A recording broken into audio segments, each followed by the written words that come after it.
Let's talk about Black Lives Matter, where support has been declining according to a new study by Civiqs. Out of those surveyed, 44% are in support, 43% do not support Black Lives Matter, 11% are indifferent. Of course, 1 month after George Floyd's death, Black Lives Matter saw its peak support at support go to 52%. That was in June 2020. Of course, the movement was founded in 2013 after the acquittal of George Zimmerman. Of course, the white man who killed 17-year-old Trayvon Martin. You know, this is no surprise that this actually happened. The support drops. We've always seen that. And the reality here, Makongo and Julian, and for everybody out there, Amisha lost her internet crashed. That's why she is not on the show, but she's been trying to get back on. And so that's why she's not with us.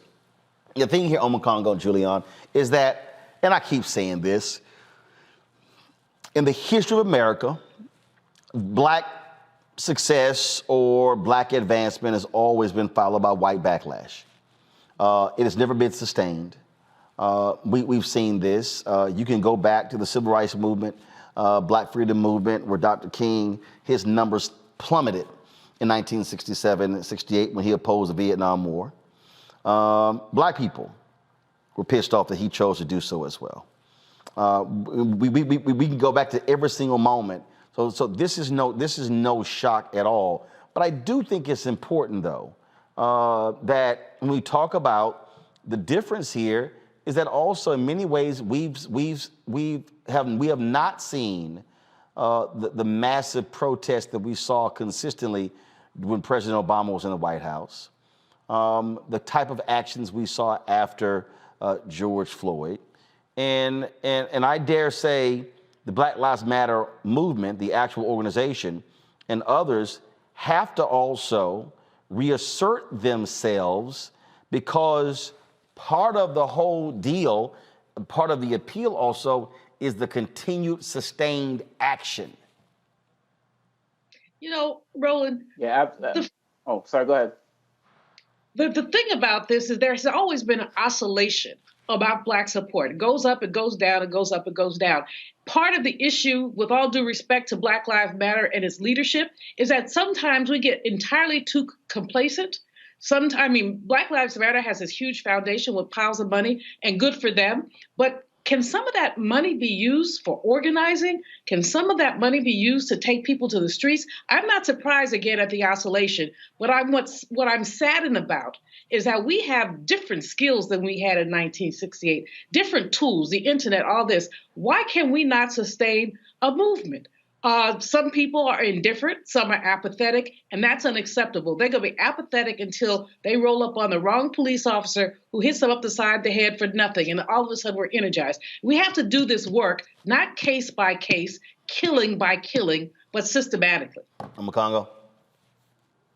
I would add to the fact that what really sparked a lot of what happened last year was the fact that so many people were at home. And so you kind of had to watch like the George Floyd videos and all of these other videos that were out there, even when the Ahmaud Arbery video became available, which people are still talking about now because we have the trial. And so I think when we talk about building on the gains of Black Lives Matter movement produced people like Cori Bush and the like. And so we have to realize that when Obama came into office, we started to see the Tea Party, and now we've seen what all of that has grown into now. These Republicans, these conservatives, they do not stop. Whether the cameras are on, whether the cameras are off, they keep coming until they get what they want, which is why we have the voter suppression fight that we have right now. And so I think that it's important that members of the Black Lives Matter movement who have done such great work and continue to do great work in schools and programs on the streets and in community centers retool, particularly as it relates to two particular fronts. The political front, as it relates to candidates coming up for office in 2022, and also on the financial front, as it relates to the economic boycotts and putting pressures on some of these organizations, like we've said here multiple times, who have chanted Black Lives Matter, but have turned around and gone and support people like Madison Cawthorn or Fox News and the like, and heighten that pressure as well, because I think that's also something that's going to garner more of those people who we may have lost now that the world has opened back up again, and a lot of people have a little bit of fatigue as they're out there living their lives. All right, folks, back to that Roland Martin Unfiltered video in just one moment. Are the stars out tonight?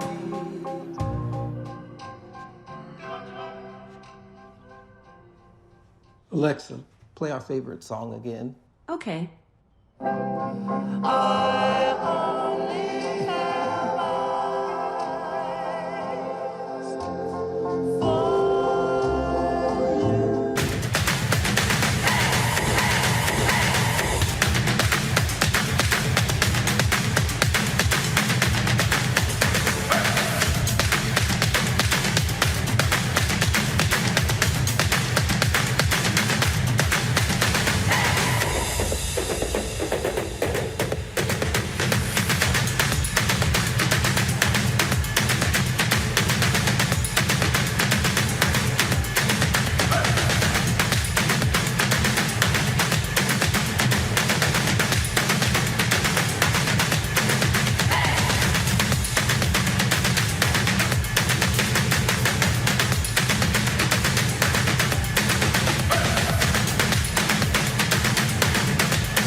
This weekend for the Bayou Classic, broadcasting live in partnership with Coca-Cola Friday and Saturday. You do not want to miss it.